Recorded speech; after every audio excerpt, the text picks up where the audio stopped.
Okay, we're on. It looks like we've got 36, 44, 65 attendees. Hello, everyone. We'll be starting in just a few minutes. Thank you.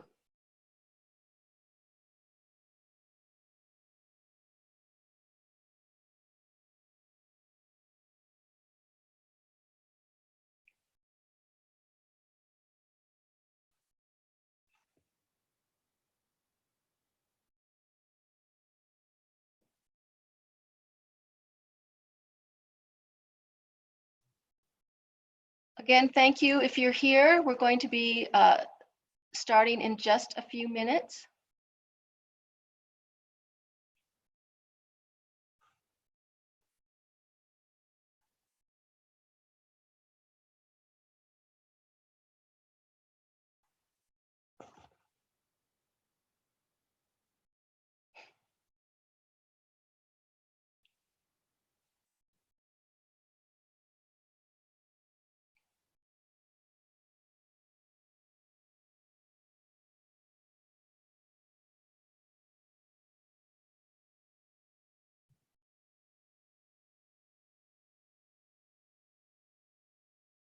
Again, thank you. We're just waiting for a few people to join. I'm so gratified. It looks like we've got about 175 attendees already. This is incredible. Thank you.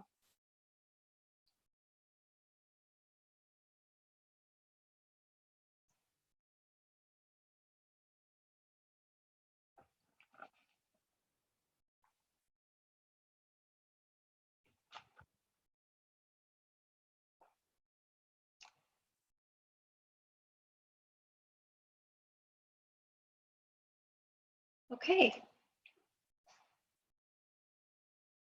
I'll begin with a little welcome and overview. So on behalf of the Utah Department of Heritage and Arts, Utah Cultural Alliance, Utah Museums Association, Utah Humanities, Salt Lake County Zoo Arts and Parks, Salt Lake City Arts Council, and the Division of Arts and Museums, welcome to the first of many information webinars dedicated to Utah's arts, museums, and cultural community. My name is Vicki Pinella-Borns, Director of the Utah Division of Arts and Museums. Putting this webinar together has been a team effort, and I'd like to acknowledge our partners. Crystal Young Otterstrom with the Utah Cultural Alliance, Ruth White, Utah Museums Association, Jody Graham, Utah Humanities, Kirsten Darrington, Salt Lake County Zoo Arts and Parks, and Felicia Baca, Salt Lake City Arts Council. Also, thanks to Jill Remington Love, Executive Director of the Utah Department of Heritage and Arts, and Kat Potter, Deputy Director. Jill Love and Kat Potter's leadership and coordination have been instrumental in all of us being with you today. We all find ourselves navigating the unknown in these uncertain times. I want you to know that we are here for you. We are listening to you, and we will do all we can to support you and your work. We are all in this together. Now more than ever, people need art, need creativity, need belonging, and these we can provide, and you provide. Your work brings joy and helps us through difficult times. Just like you, we are improvising as we go, trying new ways of working, new ways of serving, innovating new ways to connect.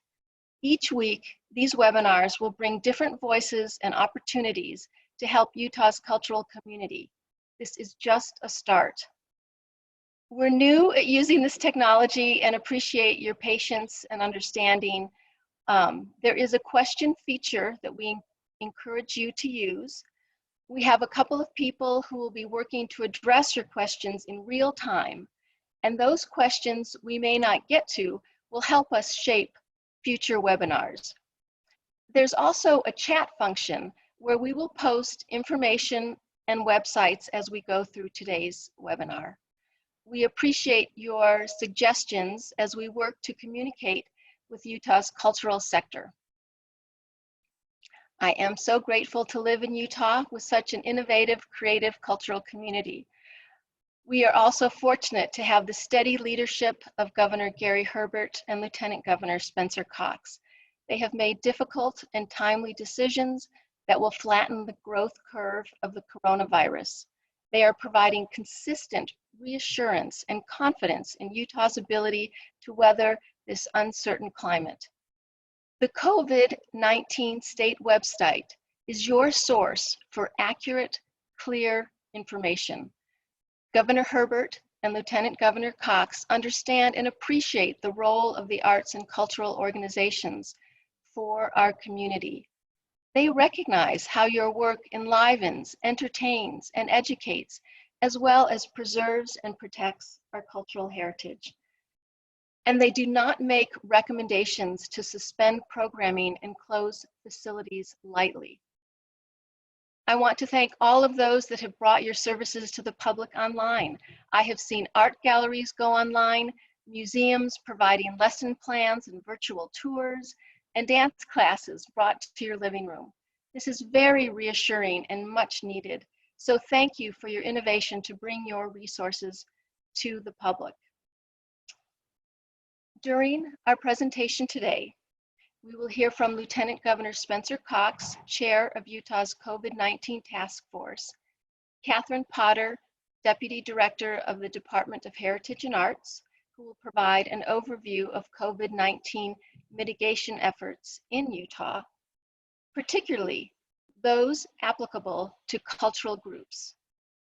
Crystal Young Otterstrom, Executive Director of the Utah Cultural Alliance, will provide an overview of the Cultural Community Economic Impact Survey results.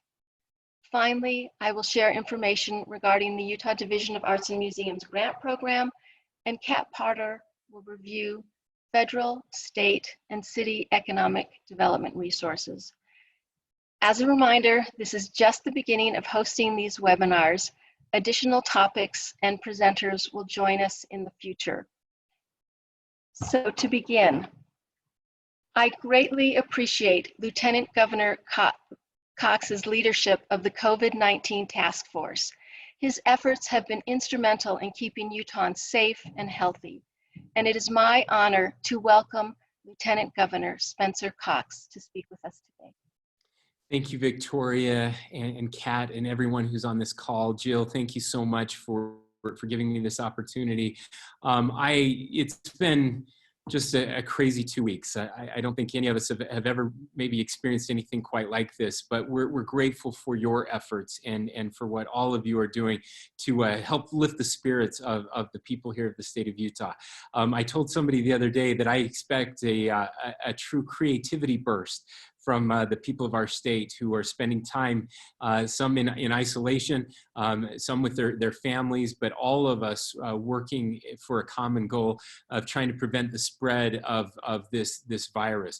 We recognize that this is taking a toll, a psychological toll, an economic toll, and of course a health toll on those that are being impacted directly with the virus. But there is no place I would rather be during such a crisis than here, surrounded by the good people and of Utah, and with all of you who make a difference in our lives in so many ways that we appreciate and sometimes maybe forget to express how much we appreciate. So on behalf of Governor Herbert and the 3.2 million people of the state of Utah, let me just say thank you for what you do for our state to enrich and enliven everything that we do. We do know that the next few weeks are going to be difficult. We are significantly increasing testing for the coronavirus, and of course, as we increase testing, we will see those numbers climb. That is actually good news in that we'll actually hopefully learn over the next week the true extent of the spread of the virus throughout the state. It's one of the things that has really been missing, unfortunately, is enough testing to see how far widespread this is. This will also help us, though, get ahead of it by being able to find those that are impacted directly and figuring out the people that they may have infected, getting them sequestered so that they're not spreading the virus anymore, and eventually getting on the other side of this. So again, I'm grateful for your leadership. I appreciate the hard work. I'm glad that this group is coming together to support each other and talk through ways that we can make things better. With that, I have 5 other calls I have to jump on, and so I apologize for getting off. But please know how grateful we are, and Jill will contact us with ideas or things that we need on our end. So again, thank you, and I'll yield my time.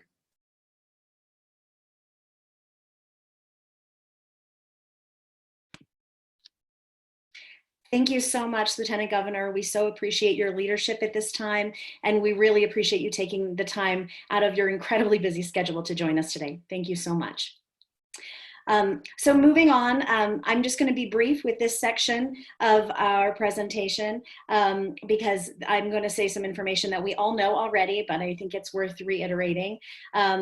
First and foremost, I just want to tell everybody we do care about your organizations, but we care more than anything about your health, your employees' health, your family's health. So please, before we do anything else, make sure you're taking care of your own health. Please follow the guidelines that are put in place. Please take the precautions that you need to keep yourself safe in this time. All of that information can be found on our state website, on the coronavirus.utah.gov website, and that's information about maintaining distance when you're out in public, washing hands, stay home if you're sick, telework if possible. We know that's not always possible. Before you go into a hospital, call ahead, use the Intermountain Healthcare Symptom Checker. All of those things will really help us not to overwhelm our medical system. So thank you for keeping yourself safe, because by keeping yourself safe, you'll keep everyone around you safe, and hopefully will help to flatten the curve. We recognize that there are a number of directives that have been put in place, both at the federal level, the state, the local level, that will impact and have already impacted the work that you do. That includes limiting gatherings to no larger than 10 people, which for anyone involved in the performing arts, we know has meant that you have not been able to move forward with your scheduled activities. Closure of different facilities that would enable you to put on those performances and events, closure of restaurants and bars, which affects us all. It's not always possible, as I mentioned, to telecommute, and not all arts organizations are equipped for that. And school closures. We know that closed schools and children at home really impacts our ability to do the work. So please know that although these measures have needed to be put in place for public health reasons, we recognize that these impact you. We also recognize that the time period of decisions is also of great impact. We know that if you're planning in 2-week increments, if we know that the schools are closed for 2 weeks and then we're going to reevaluate, it's really hard, especially when you're planning events and performances, to know how long these are going to continue. Even though things are shut down until the end of March, when you have an event in early April or mid-April or even into May, it's hard to know whether to move that to a virtual event or cancel altogether or postpone. And we recognize that. Again, these decisions that the state is making are being made for public health reasons. So thank you for your patience. Thank you for paying attention to these policies that are put in place, and we will find a solution. Later in this call, we're going to talk about possible relief efforts, economic relief efforts that will help you as individuals and you as organizations. But the next thing we want to talk about is the results of the Cultural Economic Impact Survey that we put out as partners, that the Utah Cultural Alliance has been instrumental in getting these results summarized. We sent out a summary to you all. I hope you've had a chance to review it, but we'll send out a link again at the end of this call. But we are going to go over some of those high-level results so you can see what we have already learned about the impact of coronavirus COVID-19 on our cultural community. So with that, I'm going to pass the mic here to Crystal Young-Otterstrom, who is the Executive Director of the Utah Cultural Alliance. Hi, let me share my screen so you can see our results here. All right, I hope that you can see my screen, see my slides. Somebody let me know if you cannot. My name is Crystal Young-Otterstrom with Utah Cultural Alliance, and I also want to thank all of our partners for working together on this survey, and to the 500 plus of you who have taken this survey. In fact, we're close to getting 600 people. I can tell you that the results are sobering. So first, here is where we are kind of as a sector before COVID. So on average, individual creatives have 2.6 months of cash reserve on hand. Organization has 4.9 months of cash reserves on hand. We had pretty good response across the state in terms of counties served, and a pretty good smattering of different sizes of operations responding, as well as individual artists and scholars gaining income from the cultural industries.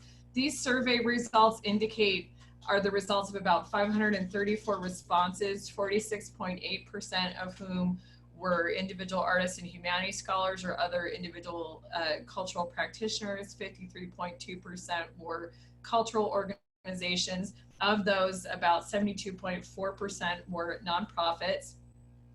Of the survey responders, they employed about 7,900 people. So we know that while these numbers that you're about to hear are very depressing and concerning and sobering for our sector, we know that this is really just a small slice of the pie, and that concerns us even more greatly. So I'm going to dive into kind of the impacts on organizations first and then individuals. So 88.2% of organizations responding have canceled or postponed events. And they expect the majority of them expect this financial impact to be extremely severe or mostly severe. On nowplayingutah.com, we list 768 and growing canceled or postponed events. And you can see those at nowplayingutah.com/COVID-19. The vast majority of respondents have seen income increase, and this is the most concerning number. So non-admissions income, the $17 million of loss already experienced by survey respondents, that includes things like grants, loss of philanthropic dollars, loss of a gift shop income, other kinds of earned income. The admissions revenue is from canceled tickets or canceled events. That's a little over $11 million. That total loss is $29 million.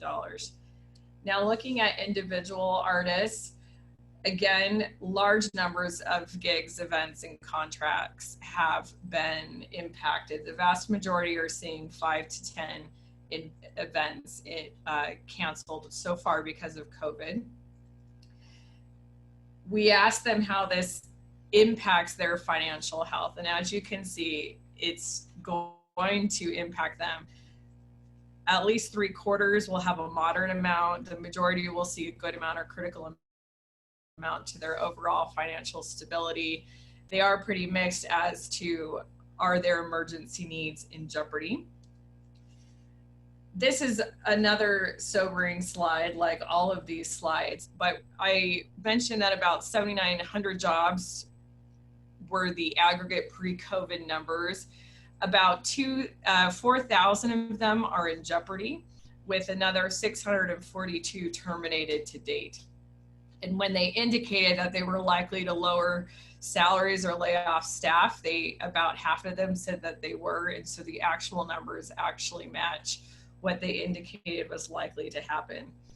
Now, on the positive side, we as a sector are more adept at creativity and innovating than perhaps any other industry is. So while the vast majority of us are having to cancel and postpone events, more and more of us are looking at increasing our online presence. More and more organizations are looking at work from home policies, increasing sick policy only. A lot of you commented that these policies that do exist are new.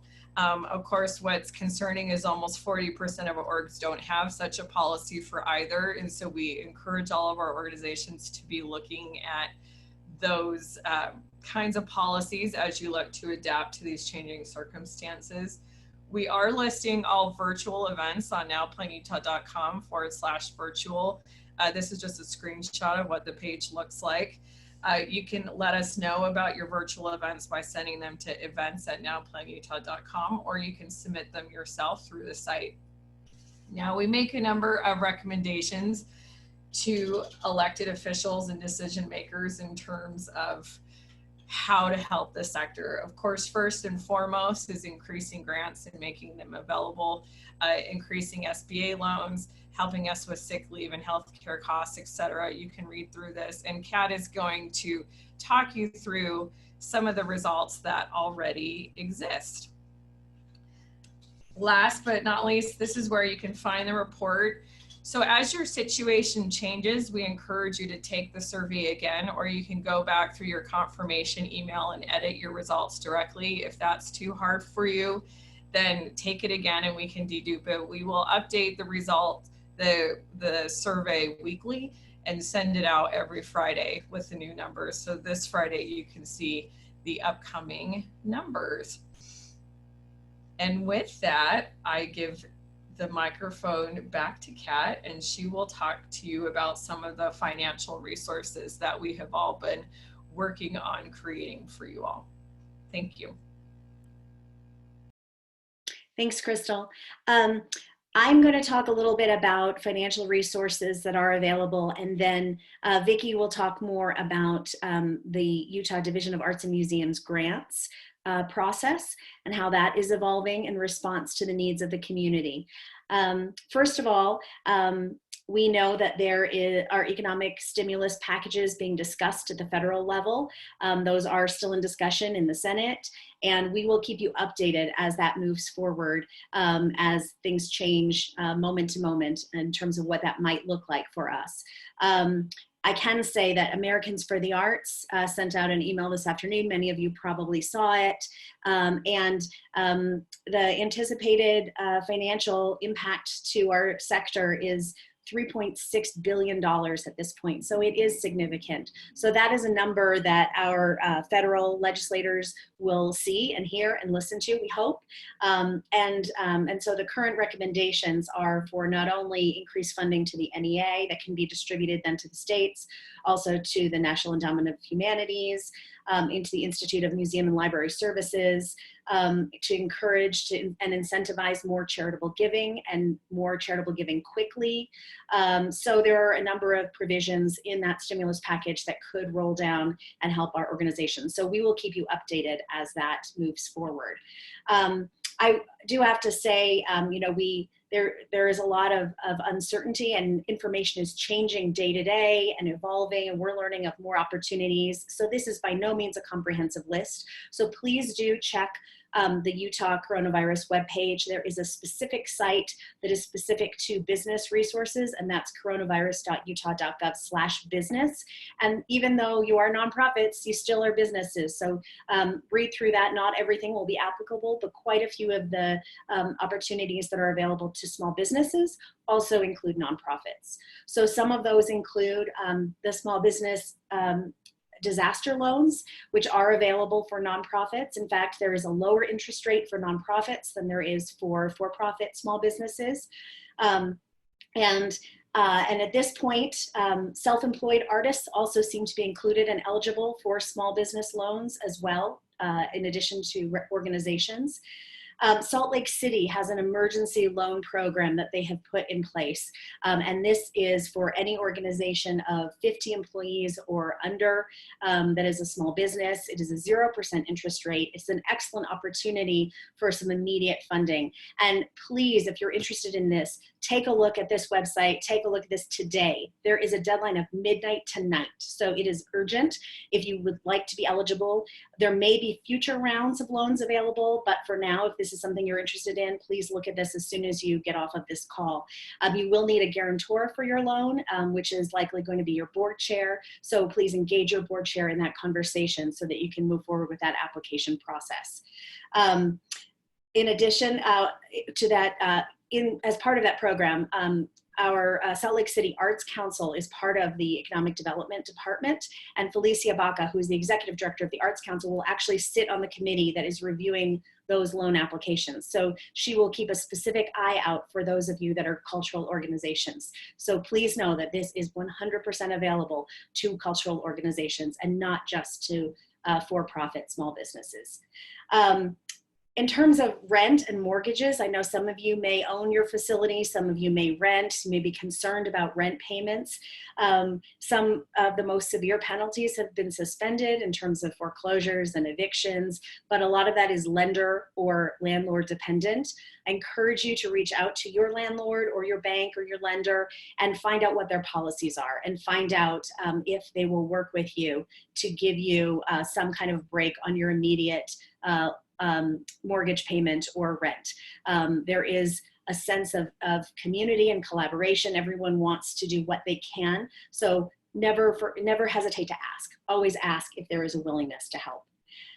In terms of individuals, I know some of you may be concerned for yourselves or for your employees if you're thinking that you might have to lay off employees. Also know that there are unemployment benefits, and those are also on that business page. You can find information on how to access unemployment through the Utah Department of Workforce Services. You can register for unemployment. There's also information on child care assistance and food assistance. And if you're self-employed, I believe at this point that you're not eligible for unemployment benefits, but that's a conversation that is ongoing. So if that becomes an opportunity that those of you who are self-employed may be able to apply for unemployment, we will certainly let you know and we will update that. In addition, you've probably all heard about this. The tax filing deadline has been extended to July 15th. I know as nonprofits, as an organization, this doesn't have as much of an impact on you, but certainly as individuals, your tax filing deadline is now moved to July 15th. So hopefully for some of you that will help you personally. For any of you who also have a part-time job in the food service industry or have employees that work as bartenders, as servers, as other food service workers, also, if you haven't already heard about it, Salt Lake City business owner and actor Ty Burrell has put in place the seed funding for a fund that is going to be implemented through the Downtown Alliance and Salt Lake City that is called Tip Your Server. And that will allow food service workers that have been laid off or cannot have the income that they are used to also apply for some help at this time. And it is actually employer driven. If you are a food service worker who is not able to work right now, please contact the restaurant or organization that you worked for, and they will apply on your behalf for that assistance. There are also some other funds that we have been putting in place. The Utah Cultural Alliance has started a fund that will help individual artists get through this tough time. That is available on the Utah Cultural Alliance website. And there's also a new page on the coronavirus.utah.gov website. It's coronavirus.utah.gov/help. And there are areas that we're encouraging people to donate to. This includes immediate relief. It includes the Tip Your Server program. And it also includes a new fund that the state has created that will help nonprofit organizations and cultural organizations. This is has been just created. We're still figuring out what all the details are.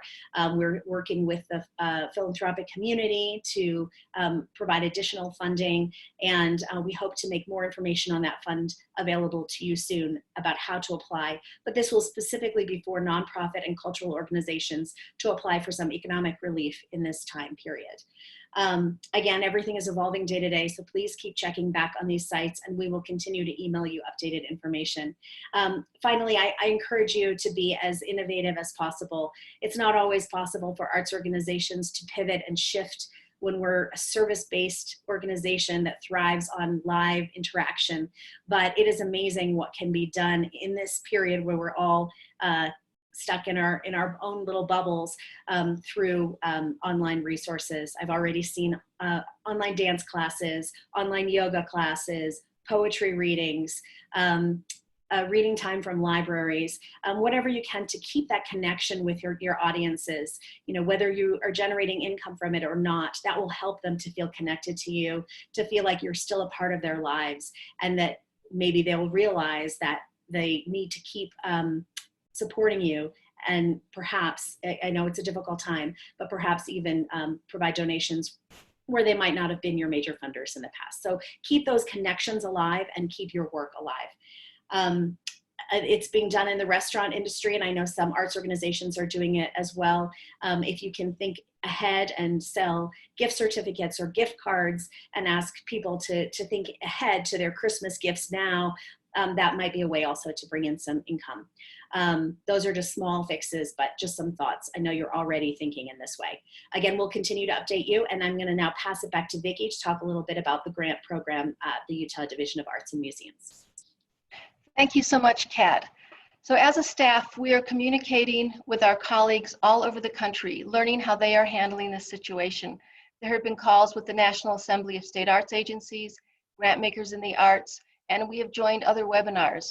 All the partners on this webinar are working together to share resources and to post them online. Thank you to Laurel Cannon-Alder and Raquel Cornali on our grants team for their diligence. Currently, most of our staff are working remotely and are available to you. If you can't reach someone by phone, use email. All of our contact information is online. Again, we're working to coordinate our efforts with other major government agency funders in Utah, as well as our national counterparts. We know these are difficult times of making unprecedented decisions. This is an update for where we are headed right now, knowing that this is a pretty fluid time. General operating support grants. The majority of our grant dollars are invested as general operating support grants. There will not need to be any alterations to those grants. We are on the second year of a 2-year cycle. Our grants team has been sending communications via email. If you have questions about our general operating support grants and the 2-year cycle, please reach out to them. We are grateful to the legislature for continued support of the grants program. We are anticipating that we will be able to contract with you following the completion of a final report for a similar amount to the grant award that you received this year. For those who are applying for the first time this year, we extended the application deadline by 1 week, and they are now due March 27th at 5 p.m. Project grants are specifically time sensitive, and we know you've had to make adjustments or cancellations. We're going to work with you in some way to provide flexibility and support on your grants. The details of how we'll be able to accommodate your needs will be defined over the coming weeks, and we ask for your patience as we figure things out.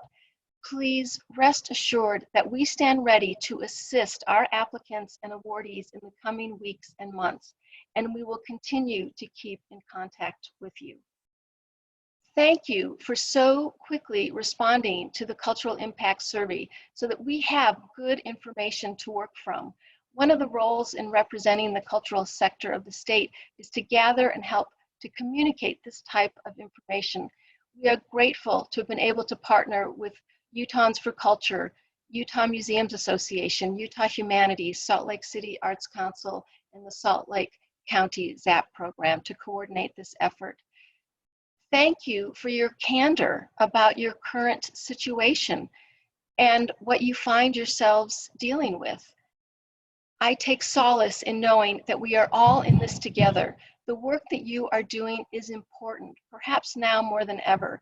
The cultural vitality of our state is unique, and we appreciate your commitment to it. We hope that you will exercise wisdom in making financial decisions. There were a few candid answers that concerned us in terms of caring for your organization. Please always exercise wisdom and caution, as well as nonprofit best practices with your agencies. Use your board as a resource to help you as you make your future decisions. As you have heard, you and your work are valued. We are resilient. This will be over, and we will get through this together. We will continue to have these meetings at 3:30 on Mondays, and we'll post the recordings and notices on our websites. We're working to consolidate information. Your understanding and patience are greatly appreciated as we move forward. Utahns are resilient. You are resilient. We will get through this. So please take care of yourself. If you're healthy, you will make better decisions, and you can better take care of you, your family, and your organization. Sing, dance, make art, read poetry, listen to music, take time to bring joy into your life. As we mentioned when we sent out this notice, we are all witness to a time in history that will be told for generations. Such a time calls for the creativity and resilience common to the arts and humanities. No one will be exempted from the impacts of COVID-19. While we recognize that attention must be paid first and foremost to the life-saving work happening now, we also need to do better than simply live. Thank you for your courage and determination as we deal with COVID-19 and the effects of our recent earthquake. Virtual hugs to all. Talk to you soon.